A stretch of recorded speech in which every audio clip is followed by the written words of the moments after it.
Vous aimez votre département et vous voulez en défendre ses valeurs et ses richesses? Rejoignez-nous et devenez Aubassadeur. Aubassadeur, l'Aube puissance 10, partenaire d'Un jour dans l'Aube.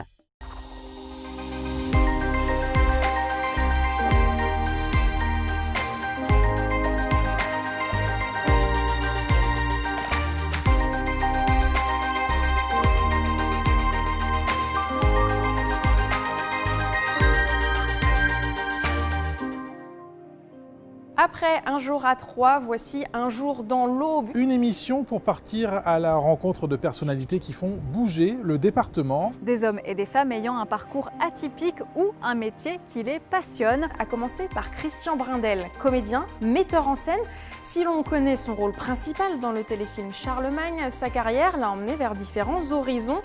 Du théâtre aux séries policières, de Paris à Troyes, rencontre avec cet homme de culture et de mots, ici dans son nouvel écrin, Le Quai. Rencontre avec Mathilde Fourier, une femme passionnée par le champagne et par la côte des bars. Héritière d'une maison de champagne dont la tradition perdure depuis 5 générations. Elle est aussi vice-présidente de CAPC. Cette diplômée d'une école de commerce organise de nombreux événements dans le département pour promouvoir le champagne, un terroir qu'elle veut voir préservé et même exporté à l'international. Et puis nous irons à la rencontre d'Abdou Touré, passé par le centre de formation de l'Estac auprès notamment de Djibril Sidibé, le champion du monde. Le jeune chapelain a toujours vécu dans les quartiers. Aujourd'hui, il y conjugue vie professionnelle, vie familiale et bénévolat. Nous commençons cette émission ici à Troyes, non loin de la gare. Nous allons découvrir la salle de spectacle Le Quai, qui a été le fruit de longs mois de travaux pour les comédiens et metteurs en scène Christian Brindel et Maria Pascaline Naudin. Nous allons justement à la rencontre de Christian Brindel. Christian Brindel, bonjour. Bonjour. Merci de nous accueillir ici au Quai. Quel est ce lieu ? Alors ça, c'est une ancienne salle paroissiale qui appartenait à la cure de Saint-Nicolas, juste à côté. On avait le presbytère, la maison du curé qui était juste attenante. Et puis, quand on a vu ça avec Maria Pascaline Naudin, on s'est dit qu'il y avait quelque chose de formidable à faire ici. Et on s'est lancé dans l'aventure de la restauration de ce lieu pendant 1 an. Et pendant 1 an, on a transformé, abattu des cloisons, des murs, restructuré l'espace. Et on a fait en sorte de lui donner une vocation pluridisciplinaire, c'est-à-dire culturelle bien sûr, mais aussi d'accueil pour des séminaires d'entreprise, etc. Donc là, concrètement, c'est devenu une salle de spectacle, aussi une salle de répétition. On a combien de places assises? On a aussi un balcon sur lequel on va aller dans un instant. Oui, on a une centaine de places assises à l'orchestre en bas et on en a 44 en haut pour des raisons de sécurité. Et là, ce que vous voyez, ce sont des sièges de répétition parce qu'on répète ici avec les ateliers de théâtre. Mais nous avons de magnifiques sièges. Des beaux sièges rouges. Voilà, de beaux sièges rouges qui pour sont les représentations. Ici. Voilà, je vous les montre pour les représentations. Vous voyez, tout est on pensé. tire et on les dispose ici comme ça. Voilà. Très bien. Merci beaucoup pour cette petite présentation. On va continuer de parler de votre amour de ce métier, le théâtre, entre autres. On va se rejoindre au balcon. Au balcon, allez.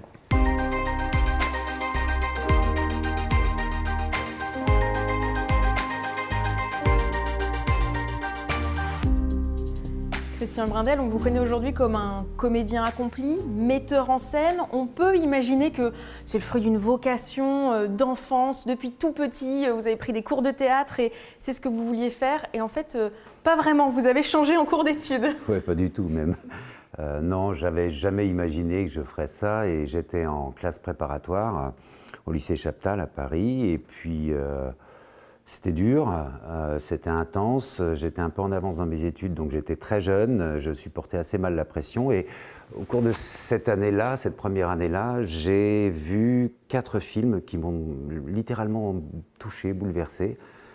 Et je me suis dit, mais c'est génial, quoi, c'est ça que je veux faire. Et donc, l'idée a germé, et puis 1 an après, j'ai frappé à la porte du théâtre de l'Odéon. Et puis, il y a un concierge qui m'a ouvert, qui m'a dit « Oui, qu'est-ce que vous voulez ?» Je lui ai dit « Comment on fait ?» Il m'a dit « Il faut prendre des cours, monsieur. » Et je lui ai dit « Mais où ?» Je ne savais même pas qu'il y avait des cours de théâtre, je n'avais pas imaginé. Et puis, en fait, voilà, il m'a donné l'adresse d'un cours, j'ai été dans ce cours, et puis au bout d'1 an, j'ai intégré une des 3 plus grandes écoles de théâtre, et puis voilà, l'aventure a commencé. Ensuite, votre carrière continue, on le sait, à la fois avec du théâtre, effectivement, mais aussi à la télévision, au cinéma. Ce qui a pu lancer, si on peut dire, votre carrière, c'est ce rôle principal, ce rôle titre dans Charlemagne. C'est un téléfilm au début des années 90. Qu'est-ce que ça a représenté pour vous? Souvent, vous dites que c'est votre première fois et forcément c'est inoubliable, mais qu'est-ce que ça vous a apporté? J'avais déjà fait un peu de télé, hein, mais tenir un rôle comme ça, c'est un rôle principal et un rôle historique aussi, c'est-à-dire d'un coup il y a presque une double responsabilité. Et puis c'était une aventure incroyable. J'étais, comment on peut dire ça, j'étais dans un état second pendant 4 mois et demi, le temps qu'a duré le tournage. J'avais pas le temps de penser à moi, je n'avais le temps de penser qu'à Charlemagne en fait.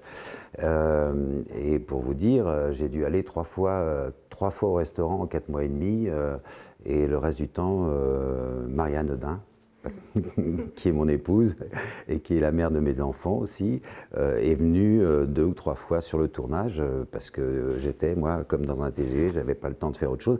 Donc c'est une première fois extraordinaire. C'est un premier baiser, quoi. On s'en souvient toute sa vie. Donc, et puis c'était un rôle marquant et c'était la plus grosse coproduction européenne de l'époque. Tout le monde me disait, mais qu'est-ce que vous faites à Troyes? J'ai dit, mais c'est là où j'ai décidé d'élever mes enfants. Mais c'était, oui, un moment formidable. Mais il y a eu d'autres choses après. Il y a eu des belles aventures avec l'affaire Dreyfus, de Boisset, avec l'Allée du Roi, de Nina Companèse, La Femme en Blanc aussi, d'Aline Isserman avec Sandrine Bonner. J'ai eu des belles partenaires, des partenaires dont moi je rêvais quand je ne savais même pas que j'allais faire ce métier et puis que j'ai rencontré par la suite. Justement, à la fois au cinéma, à la télévision, plus d'une 50aine de rôles dans des séries donc historiques pour certaines, policières pour d'autres. On vous a tous vus au moins une fois dans un téléfilm à la télévision. Qu'est-ce que vous retiendrez justement? C'est ce côté humain entre les acteurs, avec l'équipe, ou est-ce qu'il y a d'autres moments marquants dans ce métier dont nous, on ne peut pas se rendre compte? Oui, j'ai l'habitude de résumer cet élan qu'on a quand on tourne par 3 mots. On rencontre, d'abord on rêve.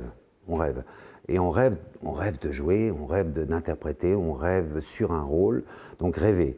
Ensuite on rencontre des partenaires, mais on rencontre son rôle aussi après dans le travail. Il faut s'en approcher comme on s'approche d'une personne dont on tombe amoureux, quoi. C'est-à-dire qu'il faut tout d'un coup créer une sorte d'intimité forte avec le rôle, et on rencontre ses partenaires aussi parce que c'est un véritable échange, et l'échange, c'est important, c'est le partage. Le partage, c'est le partage après quand ça appartient aux autres. Donc c'est rêver, rencontrer, partager. Oui, c'est ça qui fait que c'est absolument magnifique, et c'est aussi ça qui fait qu'à un moment donné, on a envie de transmettre. Je rentre dans une phase où il y a une logique dans l'acquisition de ce lieu, qui est la possibilité d'apporter un peu de ce qu'on sait faire à des gens qui, eux, sont dans la phase du rêve. On va justement continuer de parler de cette implantation à Troyes, à la fois à l'époque, comme vous l'avez évoqué, et aussi aujourd'hui avec le théâtre, le quai, la compagnie des 3 scènes, dans un instant.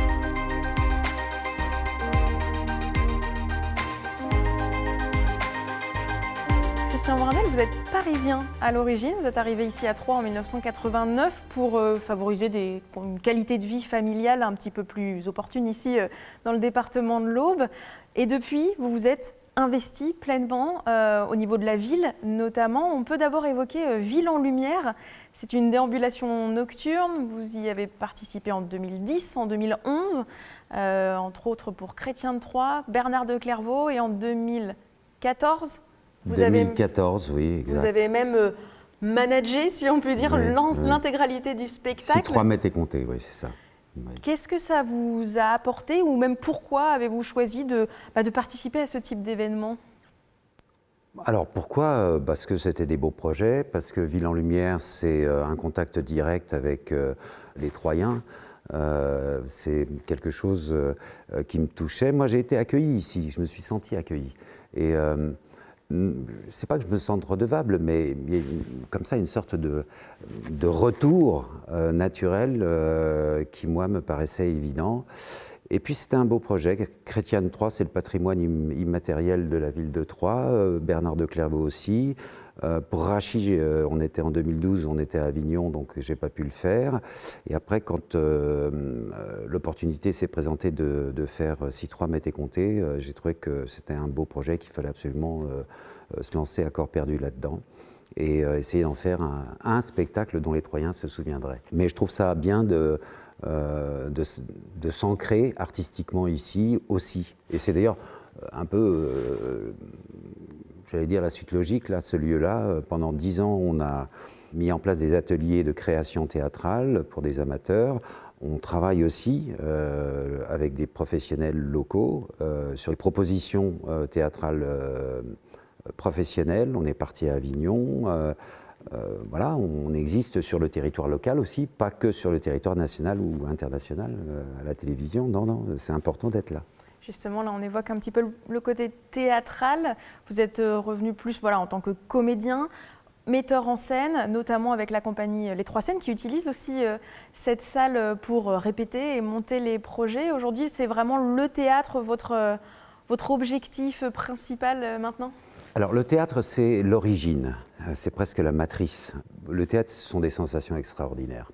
La télévision, le cinéma, c'est une autre façon de s'engager et c'est une façon tout aussi exaltante. Simplement, le jeu n'est pas le même. Quand je dis de la façon d'opérer, c'est un peu, vous allez comprendre, c'est comme si on faisait une course de 110 mètres haies.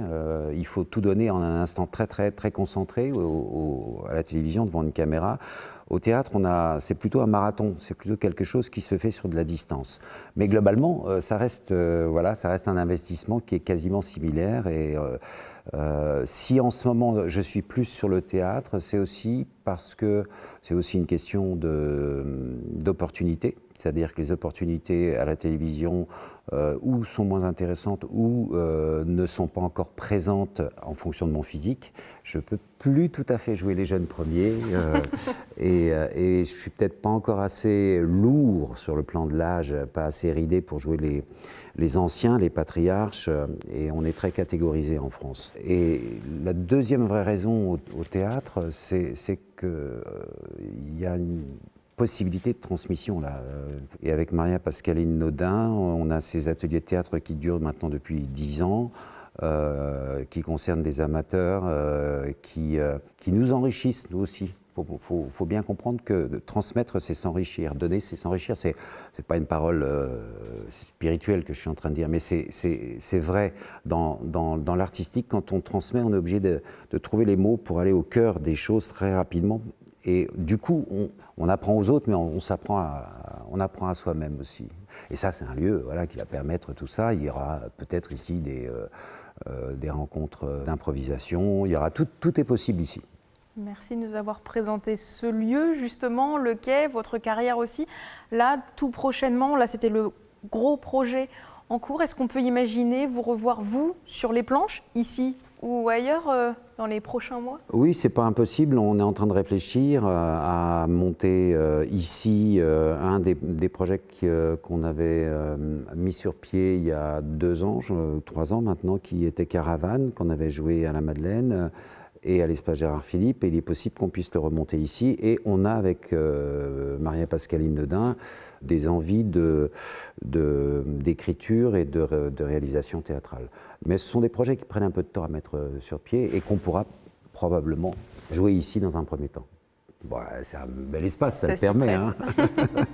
Merci beaucoup, Christian Brindel, d'avoir participé à cette émission. Merci. Un jour dans l'Aube.